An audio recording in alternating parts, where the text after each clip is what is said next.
Hello there, Mark here at AEG Motorhomes in Stourbridge. I'm the sales manager for AEG. I want to do a short video for you today, just basically how easy we are to do business with, and talk a little bit about our standards when it comes to preparing our used motorhomes for resale.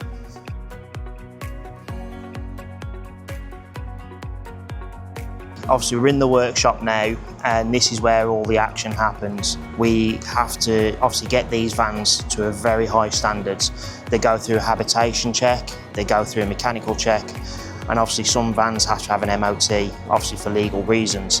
All of our technicians are very highly trained with the NCC and the approved workshops. So what that basically means is they have certain checks that they have to carry out. But as well as that, they have to be gas safety trained, they have to be able to look at electrics, and as well as the general habitation area. And we just want you to have a great motorhome as well as a great experience while being away in it.